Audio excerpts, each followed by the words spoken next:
The NBA is changing, and not for the better. From star players sitting out to referees controlling every move, the game is losing its edge. What happened to the fierce rivalries and the electrifying drama that kept fans hooked? All the way to the hoop, scoop to the hoop with a ball! Point 71 and 72! Stick around, because what you're about to hear might just shock you.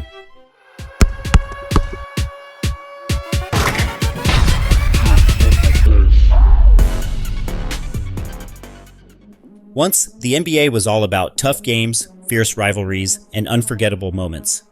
Fans got to see legends like LeBron James versus Kobe Bryant or Michael Jordan versus Magic Johnson battle it out with everything on the line.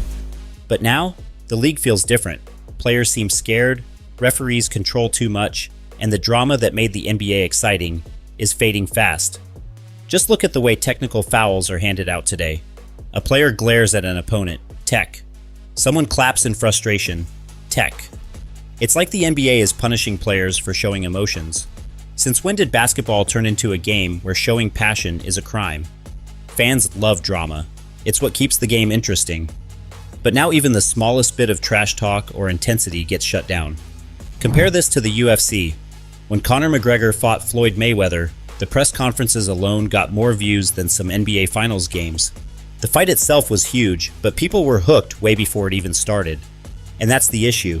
The NBA is losing its fire. Players seem more afraid of upsetting the refs than losing the game. They can't even joke or stare too long without getting in trouble. But do they care? Not really. They're still getting paid millions, and that's why they're resting too much. If you look at the game, there's one thing missing: real motivation. Players don't have the same hunger to win because they don't need to. Everything is handed to them before they even prove themselves. He already is sitting on one technical foul.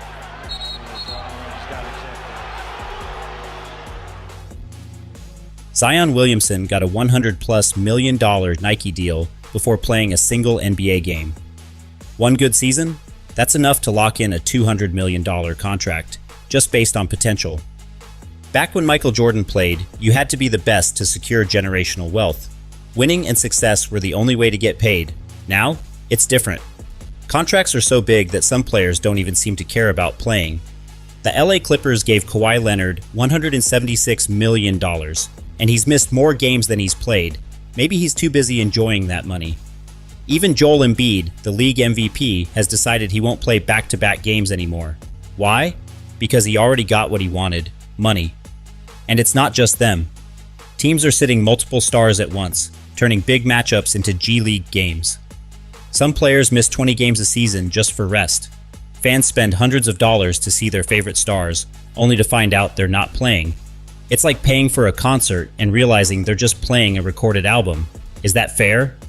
But you know what is not fair? The NBA schedule. Yes, it's all messed up and also boring. 82 games per team? That's a lot of basketball, and it makes each game feel less important. Back in the day, every game felt like a big deal, but now, with so many games, it's hard to keep track of what really matters. Compare that to the NFL, where teams only play 17 games. Each matchup is a big deal, and every game counts. This crazy schedule also leads to a lot of games without key players. Injuries and load management are huge problems in the NBA. When people's favorite players are sitting out, the arenas are empty, and the excitement fades away.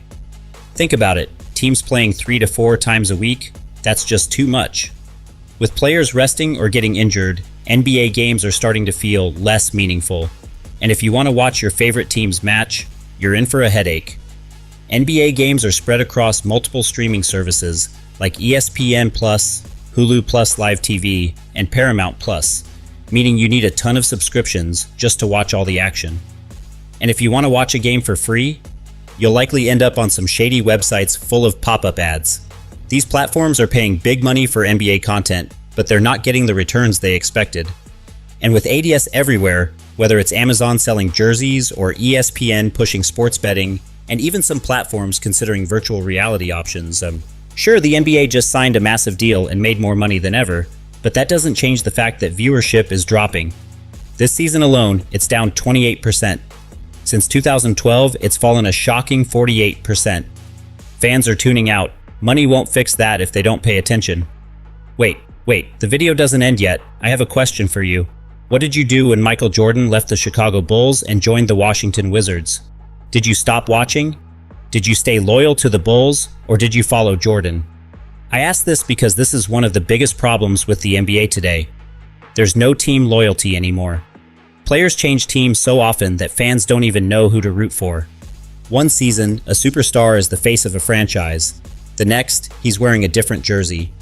How can fans stay connected when rosters keep changing? In the past, great teams were built on stability. The Chicago Bulls of the 90s, the San Antonio Spurs of the 2000s, and the Golden State Warriors of the 2010s all had a strong identity. Fans knew their core players would stick around for years. But now, a team wins a championship, and suddenly, half the roster is gone the next season. This constant movement isn't just frustrating for fans, it also hurts the game. Chemistry takes time. Teams that stay together build trust, and that leads to better basketball. But when superstars jump from team to team chasing rings, there's no time to develop that chemistry. It's like resetting a video game every year. And why is this happening? Because money talks. The NBA's collective bargaining agreement and the rise of player empowerment have given athletes more control over their careers. Now if a player isn't happy, he can demand a trade, and teams often give in. It keeps things exciting, but it also makes the league feel unstable. There's another factor at play, the shift in star power. Look at the top players today. According to most experts, 3 of the best 5 players in the league aren't even American. Nikola Jokic, Serbia, Luka Doncic, Slovenia, and Giannis Antetokounmpo, Greece, dominate the game. But for some reason, American fans don't connect with them the same way they did with past legends. The NBA worked for years to make basketball a global sport, and they succeeded. But now it seems like US fans aren't as emotionally invested. Maybe it's because international players don't have the same college or high school history in the States. Maybe it's because the game just feels different now. So what do you think? Is the NBA still as exciting as it used to be, or is it losing what made it special? With players resting, refs controlling too much, and teams constantly changing, is the league heading in the wrong direction? The judge is you. Does the NBA still have its spark, or is it fading away?